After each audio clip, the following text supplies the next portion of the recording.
Muy bien. Entonces vamos a retomar aquí capítulo 28 en el verso 18. Habíamos hablado, terminado la semana pasada, en la parashá pasada, que cuando Jacob se acostó a pernoctar en este lugar, a dormir, él cogió varias piedras y armó una cabecera con ellas. Esas piedras en la noche se convirtió en una sola piedra.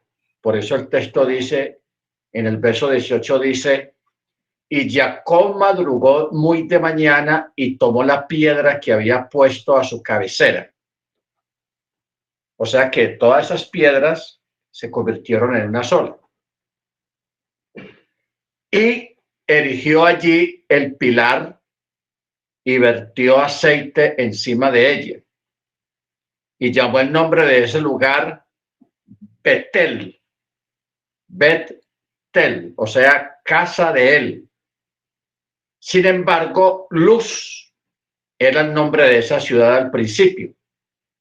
Entonces Jacob hizo un voto diciendo, si Elohim está conmigo, me protege en este camino por el que ando y me da pan para comer y ropa para vestir, y yo vuelvo en paz a casa de mi padre y el Eterno es Elohim para mí, entonces esta piedra que erigí en pilar será casa de Elohim, y de todo lo que tú me des, ciertamente apartaré el diezmo de ello para ti. Muy bien. Aquel lugar, hermanos, está hablando, cuando se habla de puerta del cielo, porque él dijo, esta casa es casa de Elohim y puerta del Chamaín, del cielo. Está hablando de un lugar donde se hacen las plegarias. Donde se hacen las plegarias. Ahora. En un principio el Eterno eligió Jerusalén, un lugar alto en una montaña, para que fuera su santuario, donde las naciones y todo el pueblo de Israel fuera para elevar sus oraciones a sus verajot delante del Eterno. ¿Ok? Ese fue el lugar que él escogió inicialmente. Pero como eso iba a ser algo transitorio, temporal, por eso el Eterno mandó construir ese lugar de piedra, ¿ok? O sea, de materiales humanos. Si ese lugar fuera a ser un lugar permanente y eterno, el Eterno lo hubiera construido él mismo con materiales indestructibles, inacabables, pero por eso él permitió que se construyera, o lo mandó, mandó que se construyera de piedras y de madera, de oro, de metales terrestres, dándole así un carácter temporal. ¿Ok? En preparación a un templo más poderoso, que es el mismo Yeshua. Por eso Yeshua alguna vez dijo, destruid este templo y yo lo reconstruiré en 3 días. La gente que escuchó estas palabras de él no entendieron. Ellos pensaban que se estaba refiriendo al santuario literal, al templo allá en Jerusalén. Pero él estaba hablando de sí mismo, porque tampoco reconstruir un edificio de esos tan grandes se llevaba 3 días, siendo que ese edificio se demoró más de 50 años de construcción y fue remodelado completamente también durante varios años. Pero Yeshua estaba hablando de sí mismo, de su cuerpo, porque él en sí, la presencia del Altísimo, estar en medio de nosotros. Por eso dice, y estaré en medio de vosotros y habitaré en medio de vosotros. ¿Ok? Y me seréis por pueblo y yo seré para vosotros como Elohim o Elohim. Baruch Hashem. Ahora, mire usted la secuencia. Yo quiero que miremos, hermanos, que vayamos más allá, o sea, trascendamos. Hay que trascender no solamente espiritualmente, no solamente mentalmente, sino que también la Torá también es un documento que trasciende el tiempo y el espacio. Entonces nosotros vamos a hacer a trascender en respecto a este tema del templo, vamos a trascenderlo. Primero, lo primero fue una tienda de telas, la que se erigió en el desierto. Una tienda donde solamente estaba el arca. Luego de la tienda, y en esa tienda estaba el kabod, la Shejiná, la gloria del Eterno se manifestaba ahí en esa tienda.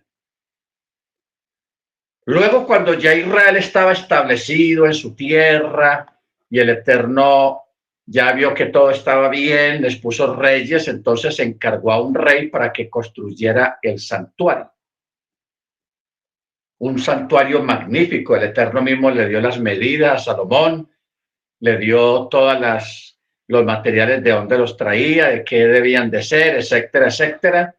Y Salomón se encargó de esa tarea de construir el santuario, el templo. Ya los mobiliarios que habían en la tienda de pieles ya se trasladaron al santuario, que estaba hecho de maderas finas,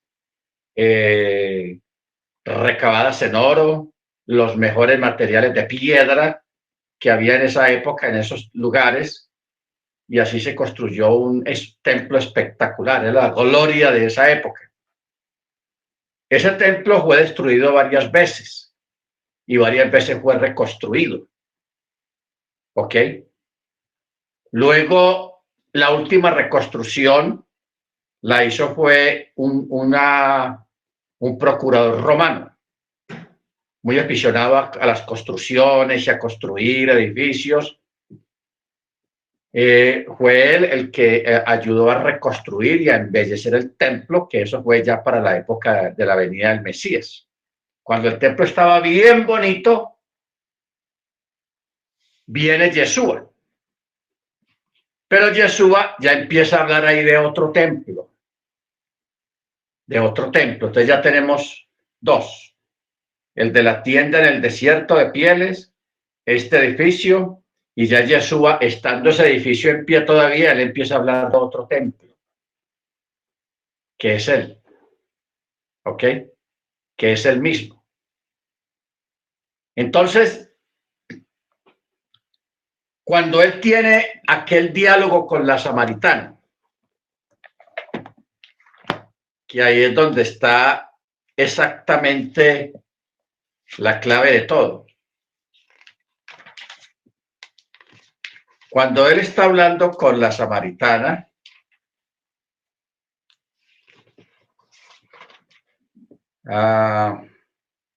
capítulo 4 de Juan,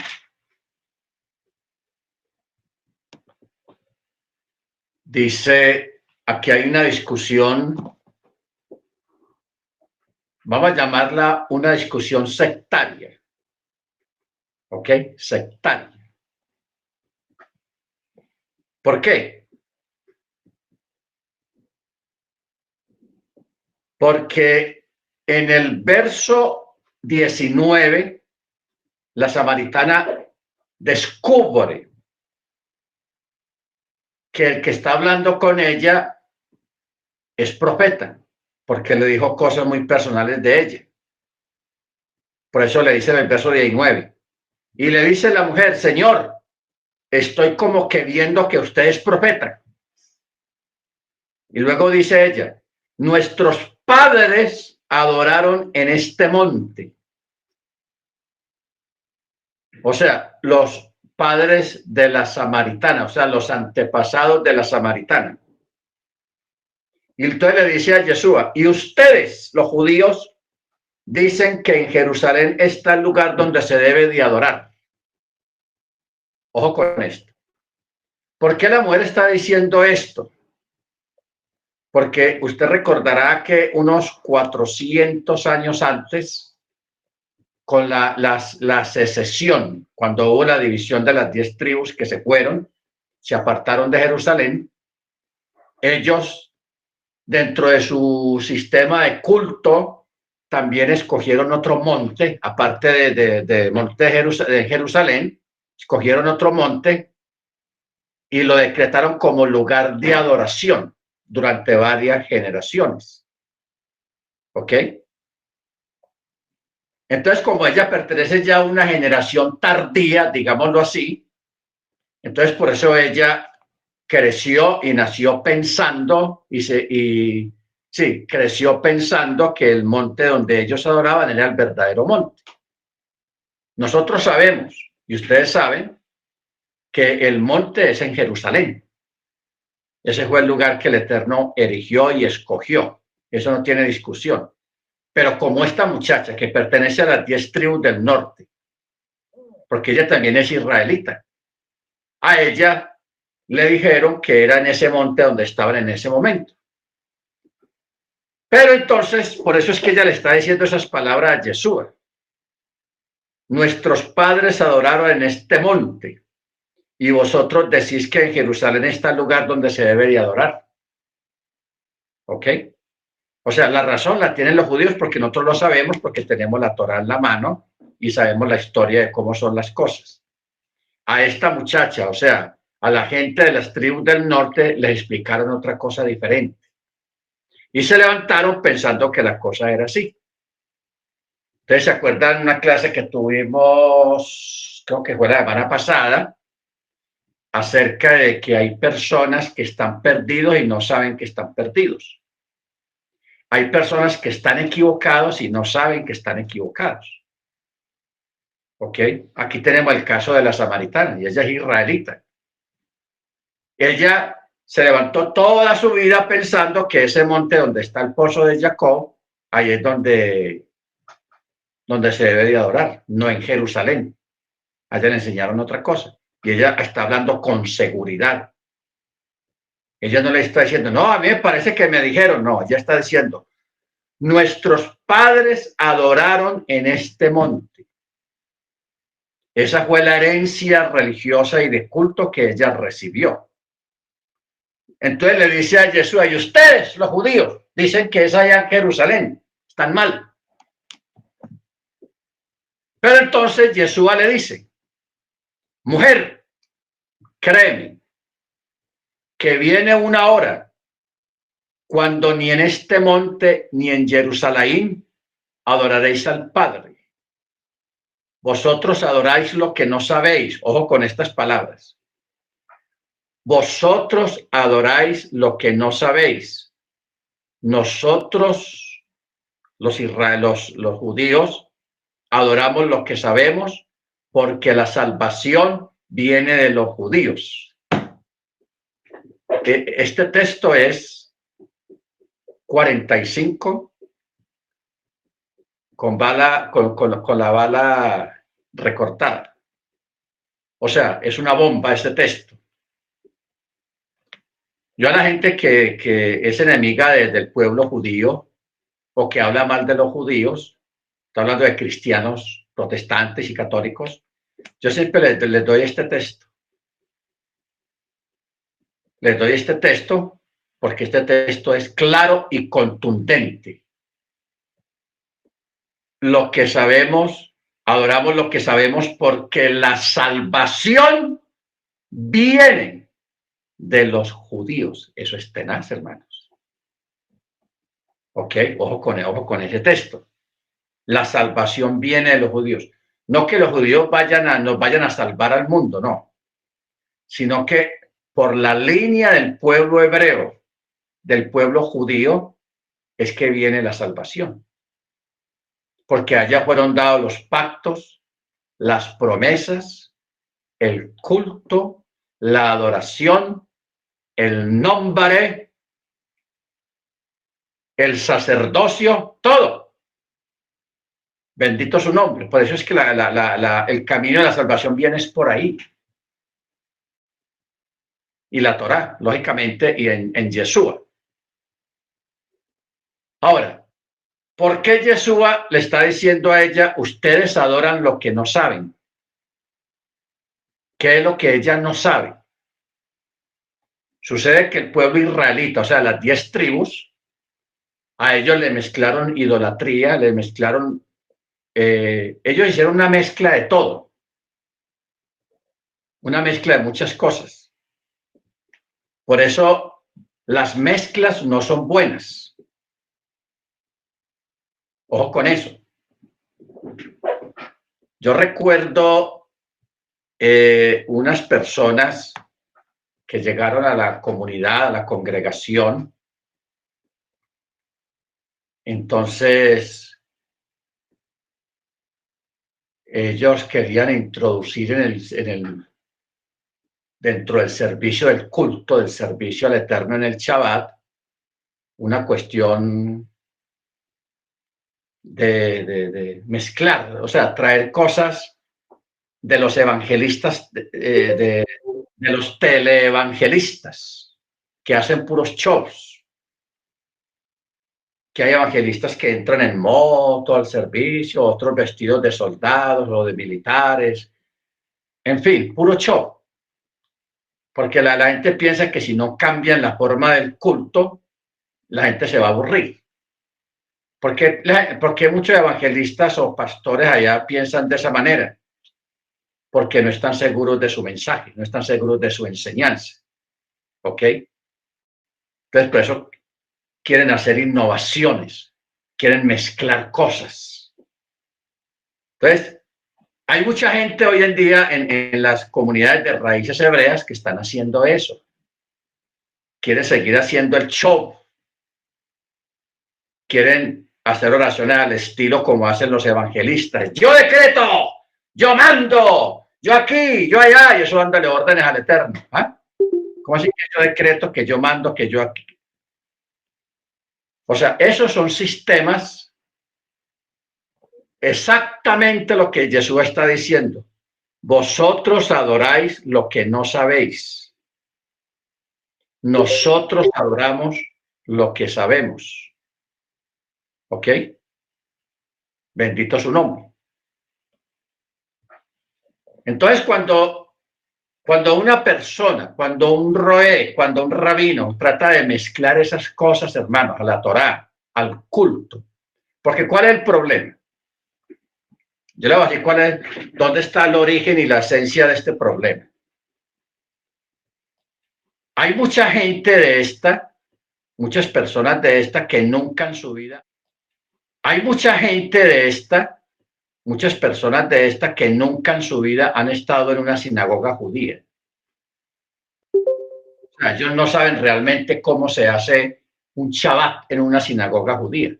Así sea ortodoxa, conservadora o liberal o hay otro nombre, reformado, porque el judaísmo está así. Hay ultra recontra ortodoxos, hay ultraortodoxos, hay ortodoxos, hay reformistas, hay liberales, hay judíos conservadores. ¿Ok? Pero ¿cuál es el detalle? Que cuando usted está en un servicio de Shabbat de estos 4 grupos judíos, la esencia del Shabbat es casi la misma. Hay un momento que se saca el rollo de la Torá, se cantan, se tocan unos himnos, se hace una lectura de la lectura de la parachá del día que corresponde al Shabbat, a esa semana, se cantan unos himnos, se saca el rollo de la Torá, ¿ok? Y se da una enseñanza, ¿ok? Se da una enseñanza. Entonces, pero cuando le empiezan a meterle mucha música, o sea, demasiada música, y luego a mezclarle cosas, hermanos, que vienen de afuera, a mezclarle palabras, gestos, a cierto tipo de adiciones que hacen en el culto, en el servicio. Entonces, lógicamente, cuando un roe que nunca ha estado en un Shabbat en una sinagoga judía original, entonces él entra a las raíces hebreas, como él no conoce nada de lo de allá, del judaísmo, lógicamente, pues él va a hacer su servicio como él lo sabe hacer, al estilo protestante, al estilo pentecostal, al estilo bautista, o al estilo metodista, o al estilo de lo que sea. ¿Ok? Entonces ahí es donde vienen las mezclas y donde se pervierte el orden y el buen nombre de la Torá. ¿Ok? Ahora, hay que detallar muy bien esta parte, lo que Yeshua le dice a la samaritana, porque tenemos que tener en cuenta que la samaritana es miembro de la casa de Israel, de una de las 10 tribus que se fueron. Adoptaron otro sistema de culto, otro monte, otro sacerdocio, con tal de separarse de Jerusalén. Entonces ella creció en eso. Ella creció en eso. Pero Yeshua directamente le dice, ustedes adoran lo que no saben. O sea, tanto se desviaron de la esencia, de lo original, que ya estaban adorando lo que no sabían. No un ídolo, porque ellos no estaban adorando un ídolo, sino a Hachén, al Eterno. Pero lo estaban adorando mal, con mezclas paganas, mundanas, etcétera, etcétera. Por eso es que Jesús le dice directamente, ustedes adoran lo que no saben. Nosotros adoramos lo que sabemos, porque la salvación viene de los Yehudim. ¿Ok? Viene de los Yehudim. Entonces, ¿qué tenemos que hacer nosotros? Hombre, primero tener mucha astucia, mucha sabiduría en este aspecto, para no caer también en lo mismo que cayeron en este caso los samaritanos o las tribus del norte, que ellos crecieron con unos conceptos, con unas ideas que no eran, pero las consideraban válidas y legítimas porque crecieron en ellas. O sea, crecieron en ellas, hermanos. ¿Ok? O sea, yo quiero recordarle cuando usted era cristiano, evangélico o católico. Muchos de ustedes crecieron en eso. Estamos hablando de personas que llegaron a estar más de 40 años en la iglesia cristiana. Que aquí yo sé que el hermano Los Ortega, el hermano Gonzalo,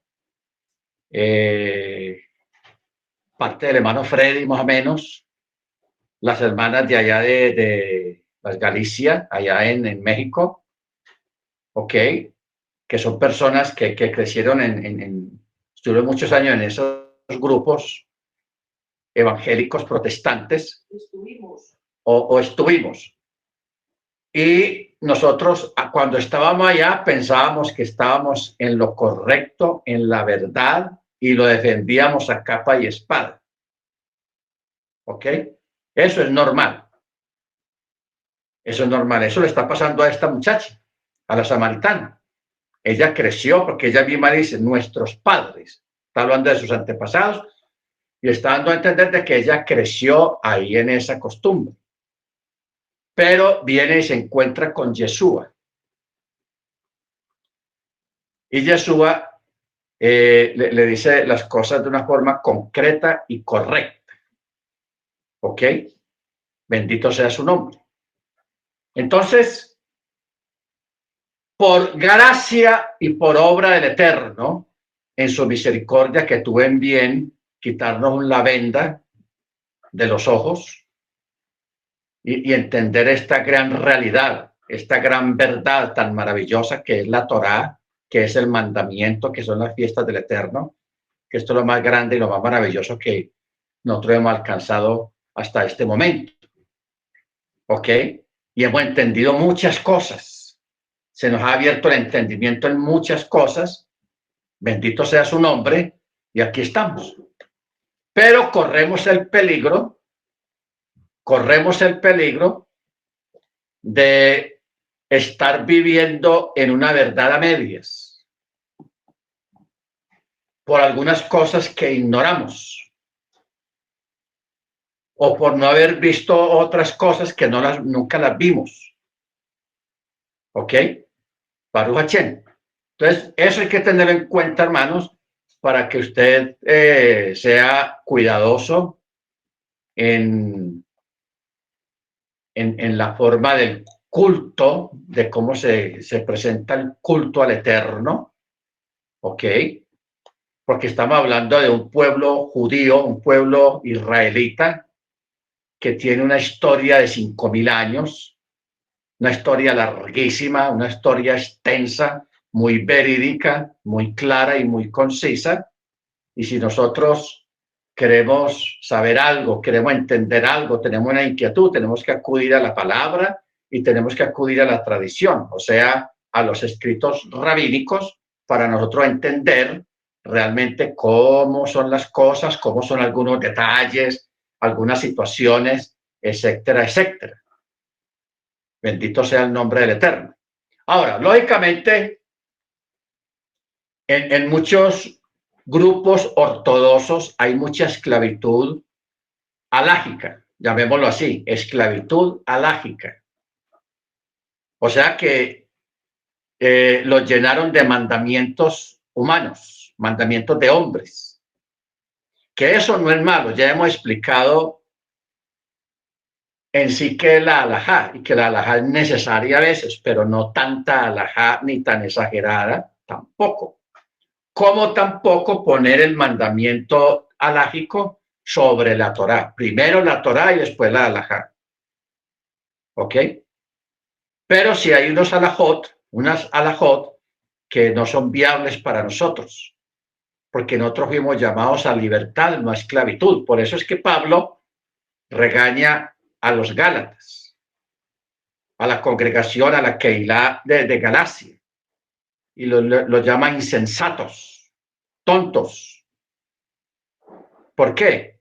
Porque ellos, como que llegó un ortodoxo allá, del judaísmo ortodoxo, a esa congregación y quería volverlos a la halajá, volverlos otra vez a los rudimentos de la halajá. ¿Ok? Entonces, ese es un peligro que hay y eso está pasando en este tiempo. Yo me he topado con personas, con hermanos que quieren ser más ortodoxos que los mismos ortodoxos. Y usted lo escucha y usted los ve pegados de pura alajá que hoy en día no la necesitamos. Algunos aspectos de la alajá nosotros no la necesitamos. ¿Por qué? Porque la liberación que trajo Yeshua, no solamente fue en respecto a la esclavitud del hombre con el hombre, sino también a la esclavitud de la alajá, porque la alajá también esclaviza. ¿Ok? También esclaviza. El Eterno dio 613 mandamientos. 613, aparte de las 10 alocuciones. Pero viene el ortodoxo y llegaron a 1260 mandamientos. O sea, añadieron otros tantos, otros 600. Y esos mandamientos, que son mandamientos alágicos, que eso es la tradición, son muy exagerados. Hay unos que son exagerados, realmente exageradísimos. Entonces, eso tenía al judío ortodoxo, lo tenía esclavo. O sea, convirtieron a los ultraortodoxos y a los ortodoxos en esclavos de la halajá, no de la Torá. ¿Ok? Entonces, cuando usted vea a Pablo regañando a Gálatas, a los de Éfeso, y al mismo Yeshua también regañando a los fariseos, está hablando él de eso, hermanos, que estaban esclavizando a la gente, porque Yeshua mismo lo dijo. Ponen mandamientos y mandan a hacer cosas que ustedes ni siquiera las hacen. Y para muestra un botón, tenemos lo que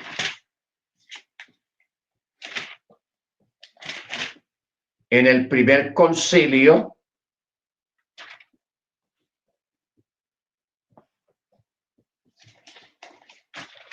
que se realizó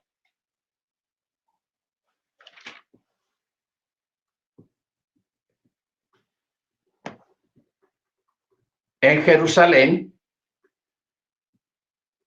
los mismos ancianos hablaron del tema. Lo que pasa es que lo hicieron con otras palabras. Habló del tema. Capítulo 15 de Hechos de los Apóstoles, verso 10 dice: ahora pues, ¿por qué tentáis a Yahweh, imponiendo sobre la cerviz de los discípulos de los hermanos un yugo que ni nuestros padres ni nosotros hemos podido llevar? Estas palabras las dijo Pedro. Ojo con lo que dice ahí. Poner tanto mandamiento sobre los creyentes. Cuidado, dice esto, no haga esto, no toque aquí, no toque allá, no mire para allá, no haga, en fin, un montón de cosas, hermanos, tenaces. Y esa gente hay así. Entonces dice, imponiendo sobre la cerviz de los discípulos un yugo que ni nuestros padres ni nosotros hemos podido llevar. O sea, está reconociendo que todas esas imposiciones trataban de imponérselos a mucha gente, a la gente humilde, a la gente obediente, pero ellos mismos, los que los imponían, ellos no lo hacían. ¿Estamos claros? No lo hacían. Entonces, por eso es que en este mismo capítulo, en el verso 5, capítulo 15, verso 5, mire la forma como se expresa. Pero algunos de la secta de los fariseos que habían creído se levantaron diciendo: es necesario circuncidar a los hermanos nuevos que van llegando y ordenarles que guarden la Torá de Moche. Entonces, esos eran los fariseos. Los fariseos y los saduceos y los esenios eran considerados en esa época los más ortodoxos. Ojo con eso. Los más ortodoxos. ¿Ok? Los más ortodoxos. Entonces, creen al Mesías, a Yeshua como Mashiach, entonces ya quieren traer su ortodoxia de allá. No la Torá, porque la Torá está aquí implícita, pero quieren traer todos esos mandamientos de hombres, la halajá y todas esas cosas, imponerla a los hermanos. Entonces, por eso es que se armó el concilio, hubo una reunión de emergencia entre los apóstoles, los ancianos de Jerusalén, para tratar el asunto. Entonces, dentro de eso, Pedro, en el verso 10, es que dice esas palabras. ¿Por qué tientan a Yahweh? Queriendo imponerle a los hermanos cargas que ni nuestros padres ni nosotros hemos sido capaces con eso. Esclavitud. ¿Ok? Eso es lo que yo llamo hoy en día talibanes espirituales. Talibanes con Torah en la mano. ¿Ok? Entonces, Luego, 70 años después de Machía, el templo es destruido completamente hasta el día de hoy. Ya vamos cumpliendo casi 2000 años que no se ha podido reconstruir el templo y no se puede reconstruir todavía. ¿Por qué? Porque ya hay templo. ¿Y dónde está el templo? Es la Keilah, la congregación. Pablo mismo lo ratifica. Y el Eterno lo había profetizado. Y habitaré en medio de ellos. Eso es una promesa de un templo futuro en este tiempo, porque no olvide que nosotros estamos viviendo la era mesiánica, la era del Mesías. Desde que Yeshua vino y se fue, estamos viviendo la era mesiánica. ¿Ok? La era del Mesías.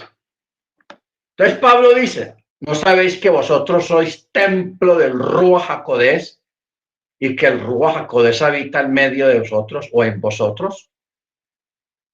Entonces, ahora cada creyente o cuando se reúnen los creyentes para hacer un servicio de Shabbat o de alguna fiesta, ese es el templo. Ya es un templo no hecho por manos humanas. Entonces, mire la secuencia. La tienda el santuario de telas, el santuario de piedras, de rocas cortadas, con el chamir. Luego ahora es la Keilah, que es el templo. Templos vivos, se les llama templos vivos. Somos templos vivos. Pero la cosa no acaba acá. Luego, cuando terminemos la era mesiánica, que viene la era del Mesías, el reinado del Mesías, el reino, viene otra vez y se reconstruye otra vez el templo de piedras. Pero ahí va a estar el amo del templo, el señor del templo, o sea, el mismo Mashiach. Luego, cuando termine el milenio, la era del reino, viene el otro templo que es un templo que el Eterno mismo ya hizo, que está relatado allá en Apocalipsis, que se llama la Jerusalén Celestial. Un megatemplo, un templo gigantesco que va a estar un tiempo aquí en la tierra, ¿ok?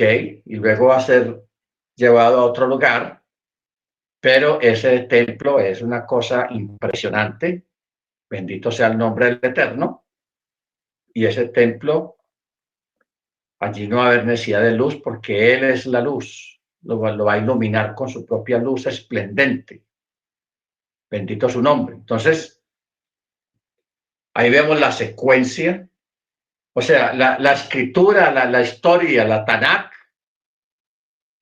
está lleno de secuencias. La secuencia de los nombres del Eterno, eso también ha habido una secuencia. La secuencia de la revelación del Eterno es en secuencias. Lo del templo también son secuencias. Baruch Hashem, bendito su nombre. Entonces, por eso es que Jacob hace esta promesa. Si el Eterno está conmigo y me protege en este camino que ando, y me da pan para comer, ropa para vestir, y yo vuelvo en paz a casa de mi padre, y el Eterno es Elohim para mí, entonces esta piedra que erigí en pilar será casa de Elohim, y de todo lo que me des ciertamente apartaré el diezmo de ello para ti. Baruch Hashem. Entonces, aquí también al mismo tiempo hay un comentario para los detractores de los diezmos. Porque incluso el mismo judaísmo, ellos dicen, no todos, pero sí algunos, dicen que hoy en día no hay necesidad de los diezmos, que porque no hay templo y no hay sacerdotes. Pero el Eterno, para mostrarnos que el diezmo no depende del sacerdocio, y hay muchas cosas que no dependen del sacerdocio, porque hoy en día tenemos todavía un sumo sacerdote más poderoso, más sublime y más grande que cualquier otro sumo sacerdote, no según el orden de Aarón, sino según el orden de Melquisedec, que es Yeshua. ¿Ok? Y que la primera vez que se habló del diezmo fue en el mismo libro de Génesis. No había llegado la Torá todavía, la ratificación de la Torá en el Sinaí, pero ya se hablaba del diezmo. Aquí lo vemos, aquí vemos a Jacob hablando de diezmos. Luego vemos a Abraham, que le da el diezmo de todo el botín a Melquisedec. También habla de un diezmo ahí. ¿Ok? Ahora,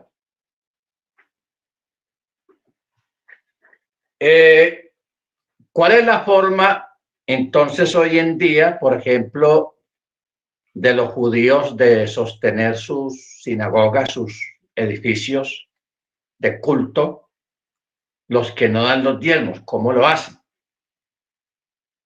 Que ellos tienen unos edificios impresionantes. Ahora, hay un sector del judaísmo que todavía diezma,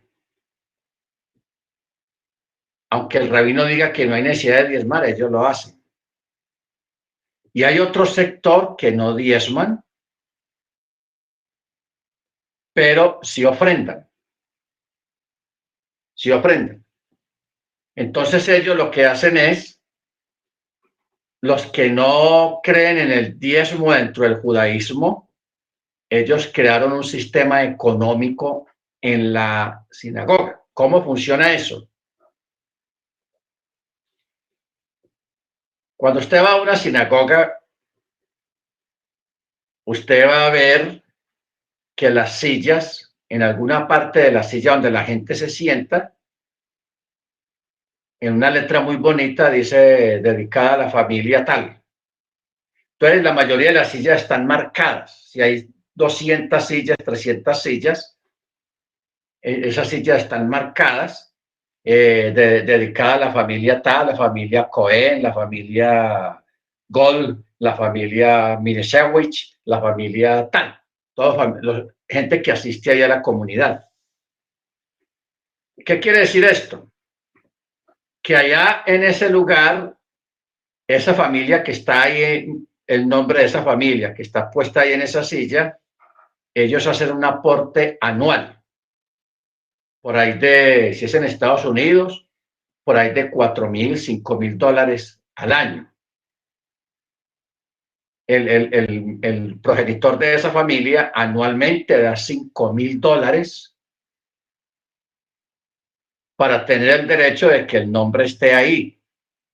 O sea, ese es el aporte voluntario de esa familia.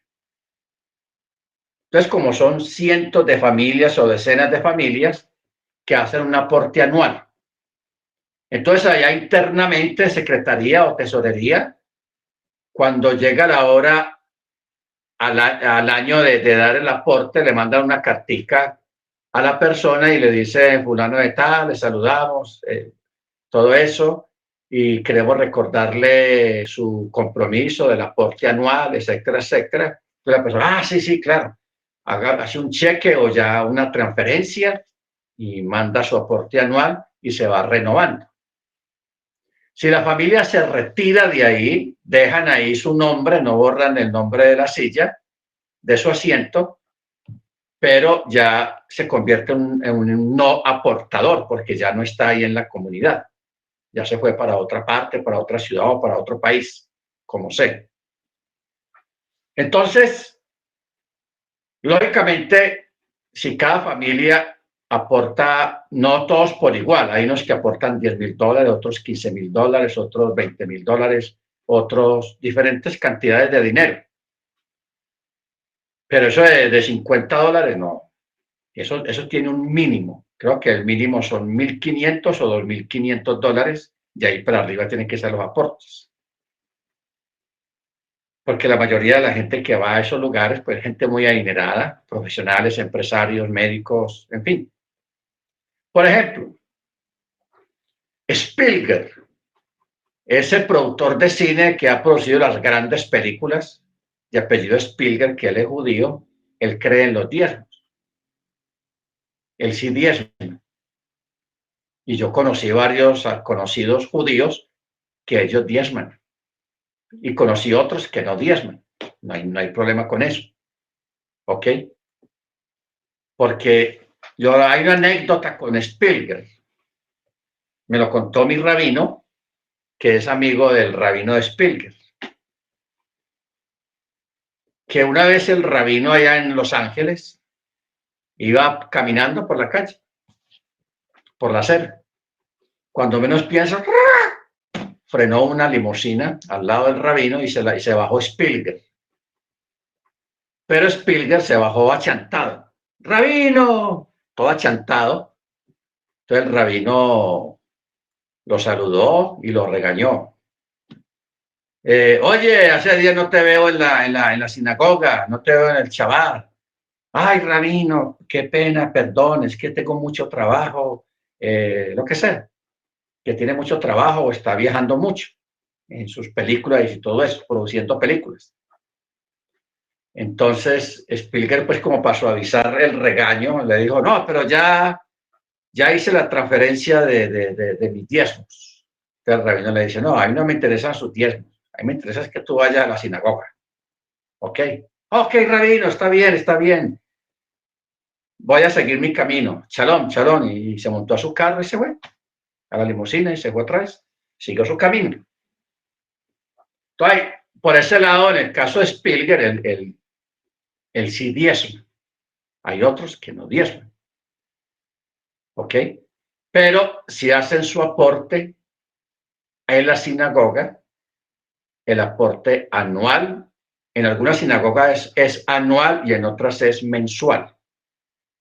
Puede ser $1,500, $2,000 mensuales de aporte mensual de cada miembro de la comunidad de esa sinagoga. Así es como se sostienen. Ya los que diezman, lógicamente, pues ahí todo se reparte, los diezmos se reparten ¿cómo es que se dice? A diferentes departamentos. Un tanto para ayudar a Israel, a las comunidades judías allá en Israel, otro tanto para el sostenimiento del edificio, pagar la luz, mantenimiento, trabajadores, secretarias, porque eso es una cosa grande que tiene mucha gente que trabaja ahí materialmente. Otro porcentaje se destina para un fondo, para los pobres, para un fondo de emergencias. Una calamidad que le ocurre a una familia, ahí hay fondos para eso, para responder. Otro fondo se hace para ayudar a, si esa comunidad tuvo un rabino que ya está retirado, pasó a uso de buen retiro, entonces de ese fondo sostienen al rabino y le pasan una mesada al rabino mensualmente también. Prácticamente ahí el que menos recibe, hermanos, al contrario de afuera, el que menos recibe es el rabino. Porque el rabino, la mayoría de los rabinos judíos ortodoxos, ellos no viven de los diezmos y procuran llevar una vida austera, de austeridad. Así todos en la sinagoga sean millonarios, empresarios, ellos viven en un apartamento pequeño, andan en un carrito viejito y viven humildemente, porque ese es el distintivo de un verdadero rabino. Porque uno se imagina, uno ve la sinagoga gigantesca, 1,500 miembros, cualquiera dice, es el rabino de ahí, debe ser un millonario. Es el más pobre de la comunidad. ¿Por qué? Porque el llamado del rabino debe ser así y funciona de esa manera. Una vida austera. ¿ok? Y Pablo habla de eso. Lo que pasa es que a veces la gente no habla mucho de ese tema, de esas palabras de Pablo, porque pues hoy en día se le dice a la gente que el que mejor tiene que vivir en una comunidad, en una congregación, en una iglesia, tiene que ser el pastor. Que eso es una forma de honrar al pastor que iba mejor que todo el mundo, etcétera, etcétera. Pero eso se respeta como se piensa. Pero a nivel de Torah, Pablo mismo lo está diciendo. Yo sé vivir en abundancia, sé vivir en pobreza, sé vivir perseguido, sé vivir bendecido, sé vivir de esta manera. Él mismo dice, mire cómo hacía Pablo en estos asuntos de dinero. Cuando él iba a viajar, por ejemplo, a la congregación de Tesalónica, tesalonicenses, él planeaba viajar, por ejemplo, en enero. Entonces él iba donde los Gálatas y les decía, hermanos Gálatas, a ver si ustedes me pueden colectar una ofrenda para mis gastos allá en Tesalónica, para yo no ser carga a los de Tesalónica. Entonces los de Gálatas decían, listo, hermano Pablo, y le recogían una ofrenda para sus gastos, no se la daban a Pablo, se la daban al compañero de Pablo, porque ellos nunca viajaban solos. Entonces esa persona que iba con Pablo administraba los gastos de Pablo en el viaje a Tesalónica. Pablo decía, para yo no ser carga a vosotros, oh hermanos, o Gálatas, o Éfesos, o Corintios, como sea, para donde fuera. Él hacía de esa manera. ¿Ok? De modo que cuando él llegaba a una congregación, ya todos sus gastos estaban ahí suplidos y no tenía que poner ahí al roer de la congregación a hacer fuerza, a levantar una ofrenda para el hermano Pablo que no está visitando. No.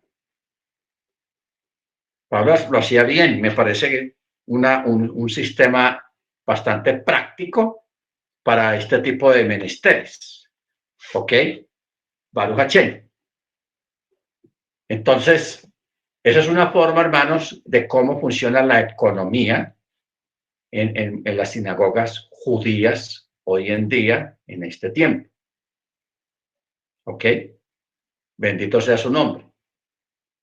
Porque es tanto, o sea, crear una comodidad tan buena en la misma sinagoga, que yo recuerdo a veces cuando yo estudiaba ya que nos invitaban a algún evento o a un Shabbat, entonces si uno se había olvidado por la kipá o el talit, en la entrada de la sinagoga había una recipiente ahí con puras kipots, muchos kipots para ponerse en la cabeza, y también había allá al lado, habían talits, muchos mantos, muchos talits. Entonces uno, si necesitaba talit que no lo alcanzó a llevar, entonces uno cogía el talit, lo usaba allá adentro y cuando salía lo volvía a dejar ahí. Entonces, había por ahí 30, 40, 50 talit ahí y unos 100 kipots de todos los tamaños, colores y todo eso. Entonces, eso son sistemas, hermanos, que funcionan muy bien, muy organizados, y eso hace que las cosas fluyan bien en una comunidad. ¿Ok? Bendito sea el nombre del Eterno. Muy bien. Ahora, una de las cosas que a mí me sorprendió mucho allá en la sinagoga cuando yo comencé a estudiar las primeras semanas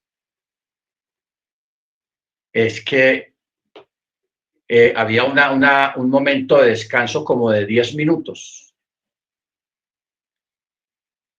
Entonces, el Moreno decía, bueno, vamos a tener un break, un descanso de 10 minutos, vayan a tal parte, un saloncito, y ahí hay vino, hay jugos, hay refrescos, no, sino puros jugos, hay pan, frutos secos, cosas así, pues muy saludables. Entonces, uno podía ir allá y eso no cobraban por eso. Porque el More decía, no se puede estudiar Torah con hambre,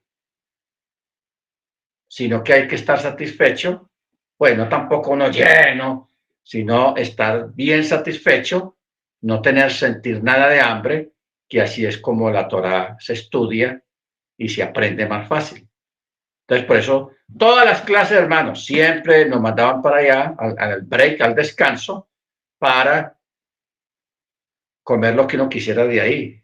Jugos, vinos de jugos de uva o vinos de uva sin alcohol, frutos secos, pan, kosher y muchas cosas ahí prácticas para uno comer un poquito, quesos y todo eso, y luego volver a la clase. Entonces, de esos fondos que se recolectan, se usa para eso también, para atender bien a los miembros de la comunidad o a los talmidín, a los estudiantes que estén estudiando ahí. ¿Ok? Bendito su nombre. Ok. Capítulo 29. Jacob alzó y marchó hacia la tierra de los hijos del oriente. O sea, uno tiene que leer la escritura, hermanos, con una maña y ponerle mucho cuidado a las expresiones. Aquí pudo haber dicho, y Jacob se levantó en la mañana y marchó hacia la tierra de los hijos de oriente y punto. Normal todo. Pero no dice así, dice, y Jacob alzó sus pies. Después de semejante bendición de esa noche, la visión de la escalera, la visión del futuro, de los reinos, de los imperios que se iban a levantar en el futuro, ver a aquellos ángeles subir y bajar. Luego, palabras, que esto es casa de Elohim, puerta del cielo. Luego, el altar que hizo, la libación que hizo. O sea, él se levanta, hermanos, con esos ánimos, fortalecido por semejante bendición, que fue haber llegado a ese lugar de repente, fortalecido, seguro, porque el Eterno le ratificó su promesa. Yo estaré contigo. Yo no te voy a abandonar. Te bendeciré. Y le ratificó las promesas hechas a Isaac y a Abraham. Entonces, ¿por qué dice el texto y Jacob alzó sus pies? Quiere decir que a partir de ese día, Jacob comenzó a andar con más seguridad, con una confianza. Porque ¿quién no camina así, hermanos, con semejante bendición, con semejante revelación? Ahí si usted pisa, pero firme, sólido, confiado. Baruch Hashem. Y aquí ocurrió otro milagro. El texto 1 dice, Jacob alzó sus pies y marchó hacia la tierra de los hijos de oriente. ¿Qué dice el verso 2? Y miró. O sea, así como él llegó a ese lugar de forma sobrenatural, que el Eterno recortó el espacio, la tierra, para que llegara esa misma noche, al atardecer. Igualmente aquí, en esa madrugada, Jacob sale y cuando menos piensa, se vio en un lugar. ¿Qué vio en ese lugar? Dice, miró y aquí un pozo en el campo. O sea, el Eterno lo llevó a ese lugar. Eso fue llamémoslo, un traslado. Lo trasladó de forma sobrenatural y lo puso ahí. Lo primero que vio cuando llegó cuando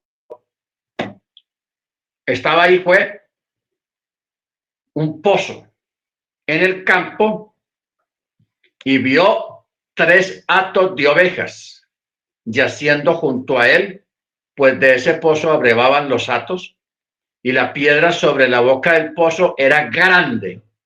O con lo que estamos leyendo, porque ahorita vamos a ver algo aquí, algo sobrenatural. Mire lo que dice el texto, al final del verso 2. La piedra sobre la boca del pozo era grande, por lo que ahí solían reunirse todos los hatos, o sea, los pastores, y hacían rodar la piedra entre todos, de sobre la roca del pozo, y abrevaban al rebaño y luego volvían y ponían de vuelta la piedra. La piedra era grande y la tenían que mover entre varios. Por eso era que se juntaban todos. Si fuera uno solo no era capaz de mover la piedra del pozo. Entonces, por eso se ponían de acuerdo y se juntaban todos y entre todos movían la piedra, sea para abrir el pozo o para cerrar.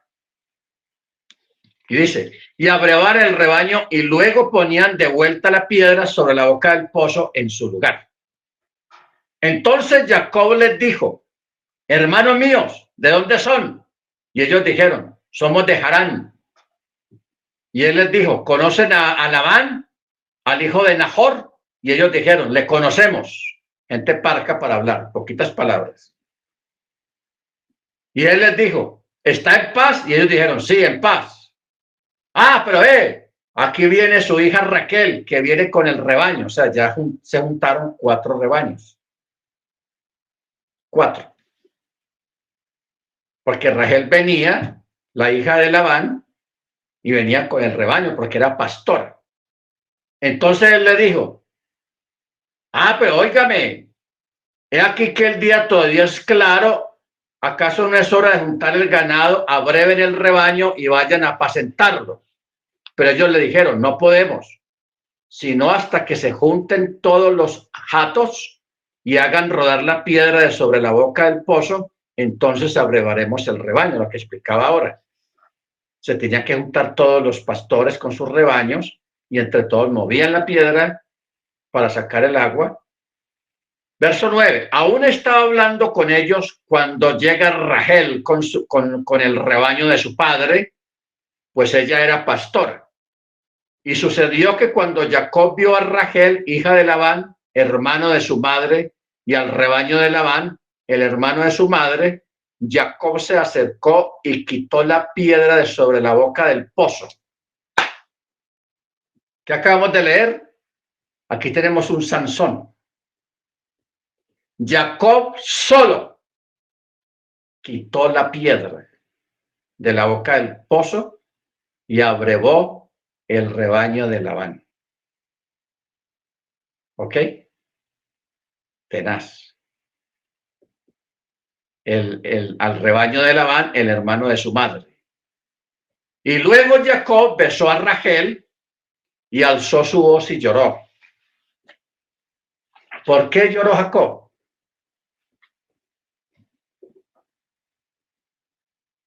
Jacob llora porque él recuerda en ese momento del episodio del siervo de su abuelo,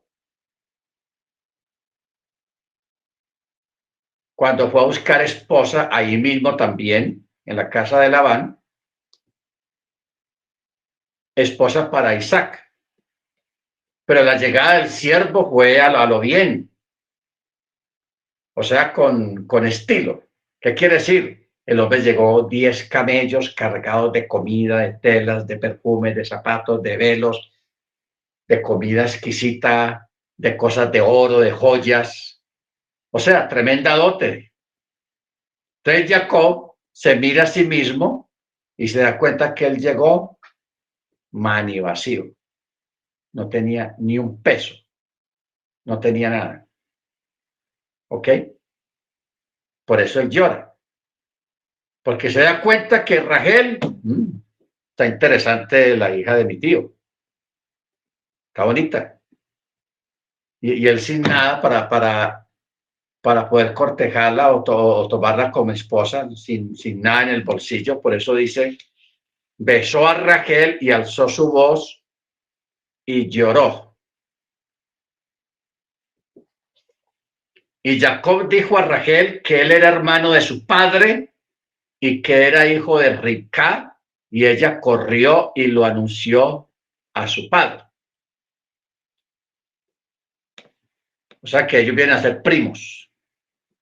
Y sucedió que cuando Labán oyó la noticia acerca de Jacob, el hijo de su hermana, corrió a su encuentro y lo abrazó y lo besó y lo trajo a su casa, y Jacob contó a Labán todas estas cosas.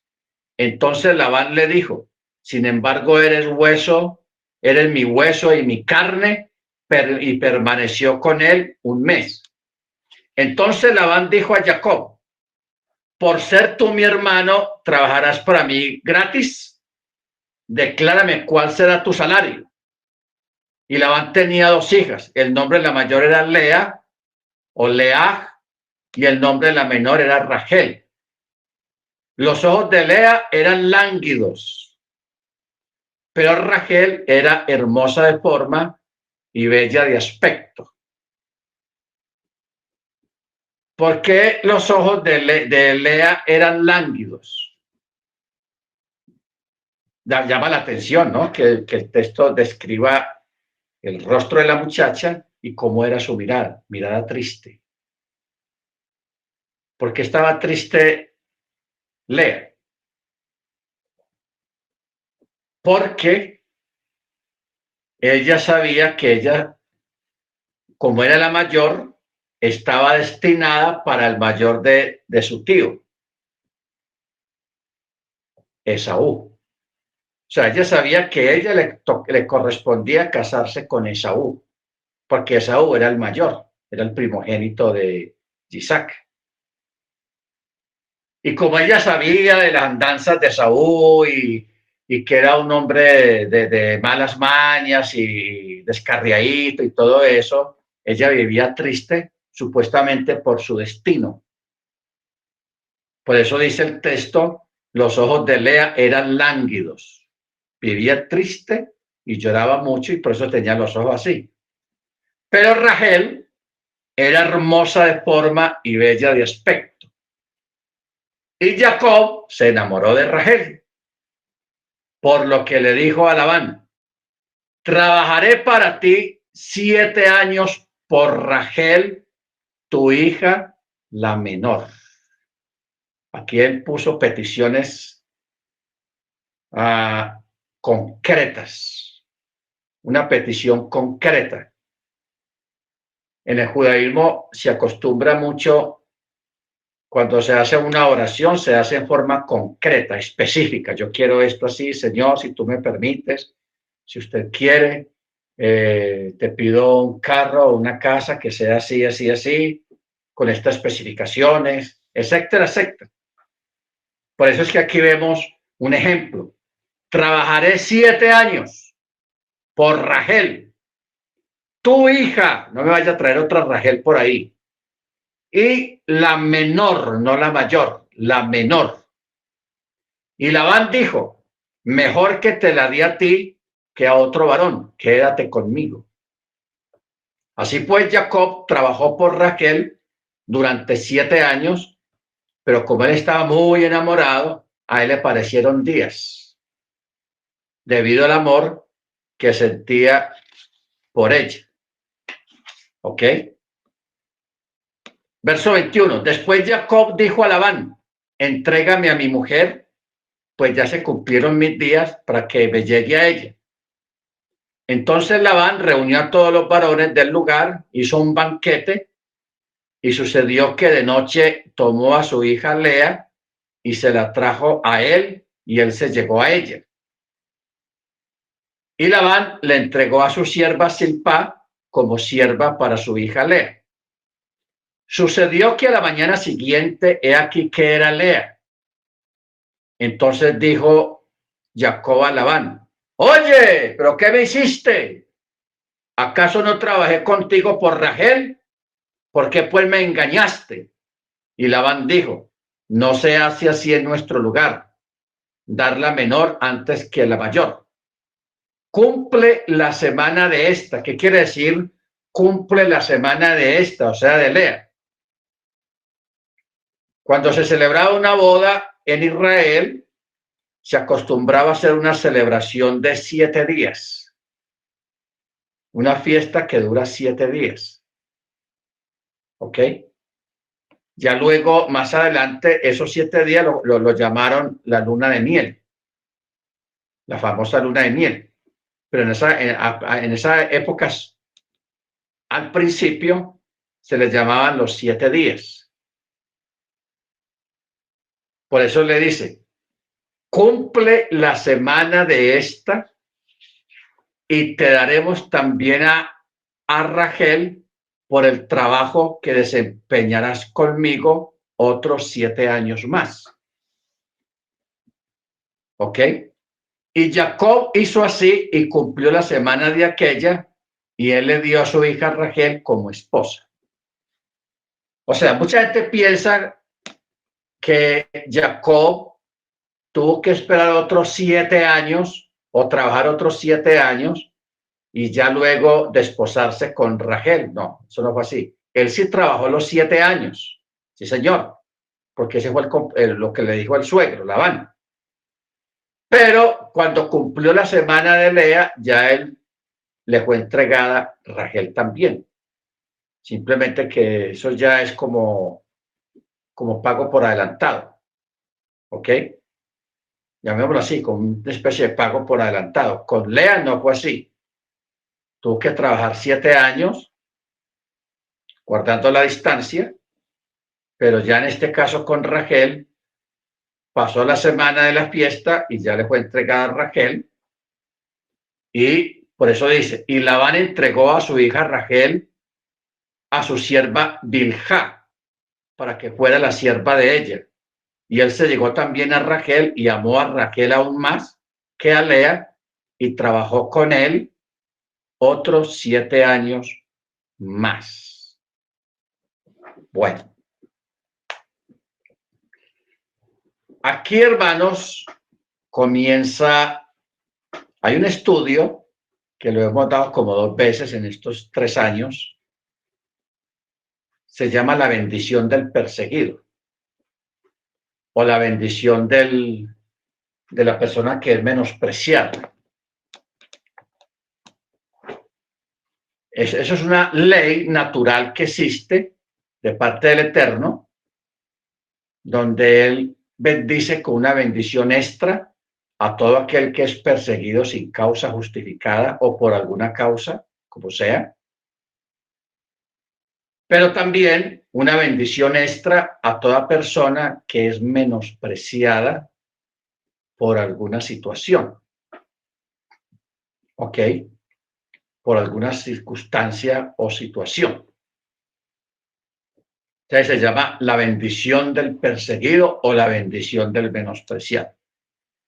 Y aquí a partir del verso 31 es que vamos a empezar a ver cómo corre esa enseñanza y cómo corre esos misterios, porque esos son misterios, hermanos, porque hay cosas que están explícitamente escritas en la Torá. ¿Ok? Se llama el texto explícito. Esto se hace así y así y así, ya, eso está claro, ahí no tiene discusión. Está escrito. Pero hay otras cosas, hermanos, que se mueven en el mundo espiritual, en el mundo espiritual, pero que tienen efecto en el mundo material de las gentes, de las personas, pero se mueven primero en el mundo espiritual. Son eventos, circunstancias y situaciones que influyen. Por ejemplo, cuando decimos lo que el hombre siembra, eso recoge. Eso no tiene nada que ver con nada literal. Es un dicho, es una palabra, pero que tiene cumplimiento en el mundo espiritual.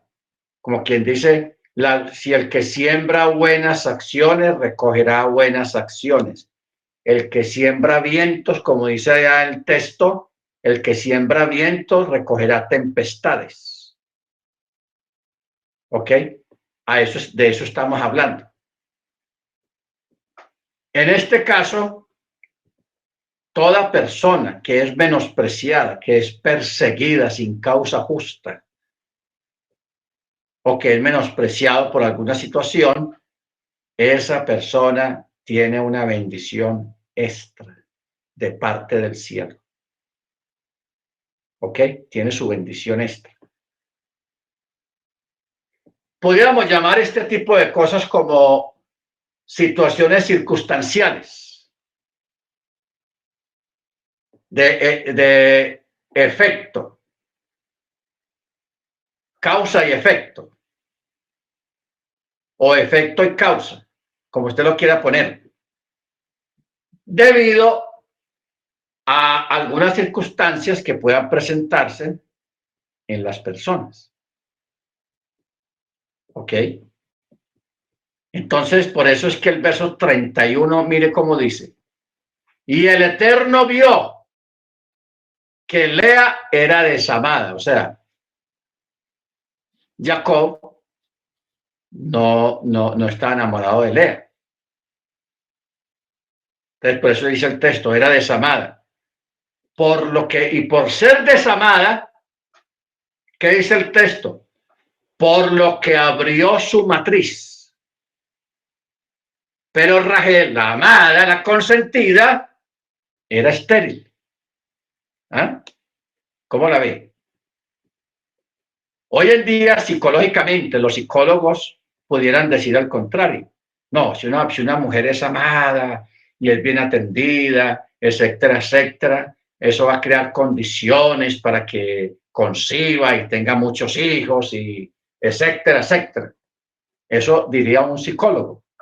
Pero la psicología humana no funciona con la psicología del Eterno, no, señor. El Eterno bendice al desamparado, bendice al menospreciado, bendice al que es perseguido, lo bendice. ¿Ok? Así funcionan las cosas del Eterno. Baruch Hashem, bendito sea su nombre. Así que yo volví a leer el texto porque eso hay que leerlo bien para que penetre en nuestra conciencia, en nuestra profundidad, en nuestro ser. El Eterno vio que Lea era desamada, por lo que abrió su matriz. O sea, le concedió tener hijos. Pero Rachel era estéril. Ahora, cuando uno ve, por ejemplo, lo de Abraham, lo de Isaac, y aquí en este caso de estas otras matriarcas, uno empieza a darse cuenta que en ciertas personas el Eterno mete su mano. El Eterno mete su mano. O sea, tiene como parte de control en las vidas de algunas personas. No control total, porque el libre albedrío está ahí. Pero en ciertos aspectos, porque Sara, estéril. Rivka, estéril también. Aquí tenemos una muchacha despreciada, no amada, y el Eterno la bendice de que puede concebir. Y la otra matriarca que no está haciendo nada malo, porque es que aquí no estamos hablando de mujeres malas, de mal comportamiento, sino lo que ellas están recibiendo de afuera hacia adentro, hacia ellas. ¿Ok? Lea era desamada, siendo que era la esposa y era desamada, aunque fue una esposa que se la metieron a Jacob, pues, digamos, forzado, porque él estaba enamorado era de Rachel. O sea, de todas maneras, para Lea un poco de incomodidad, vivir una situación de estas, de que la casen con una persona, con un hombre que no la ama. No es fácil la situación. Pero como era una matriarca y como está casada con un varón, con Jacob, quien el Eterno tiene planes con él para el futuro, entonces el Eterno pone su mano ahí. Por eso dice, por lo que abrió su matriz. Pero Rachel la dejó quietecita, no le abrió la matriz. ¿Ok? Baruch Hashem. Entonces el verso 32 dice, y Lea concibió y dio a luz un hijo al que llamó Reubén. llamó Reubén. ¿Qué quiere decir la palabra Reubén? Es una contracción de las palabras Rejú o Reú. Reú quiere decir vean. ¿Ok? Vean, miren. ¿Qué está diciendo Lea poniéndole el nombre Rubén? Miren que yo, que soy la desamada, y el cielo me ha bendecido con un hijo. ¿Ok?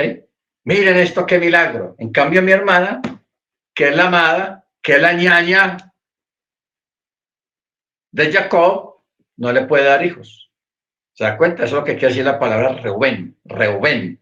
Vean, mírenme lo que me está pasando, esto tan bueno, esta dicha.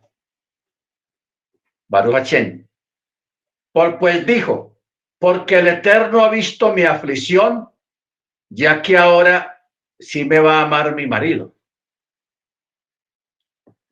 Tenía esa esperanza de que ahora sí Jacob sí la va a querer porque le dio un hijo, en cambio la otra no. ¿Estamos? Baruch Hachén. Y concibió de nuevo y dio a luz otro hijo y dijo, porque el Eterno ha escuchado que yo soy desamada, me ha dado también a este. Y llamó su nombre Chimón. Chimón. Que Chimón viene del verbo chema, oír, escucha. Escuche. Bendito sea el nombre del Eterno. Bueno, vamos a parar aquí, hermanos. Vamos a parar acá. Mañana vamos a mirar otras cosas muy profundas y el significado de los nombres de todos estos muchachos que fueron llegando y otros milagros sobrenaturales que hay aquí escondidos en el texto. Amén. Baruch Hachén. Bendito su nombre. Entonces, vamos a parar y vamos a pedirle al hermano Ángel que sea tan amable, nos dirija la oración de despedida de esta clase mañana a las 4 mediante el cielo. Nos vemos de nuevo aquí para seguir escudriñando esta parachá tan maravillosa que es la Torá. Bien pueda, hermano Ángel.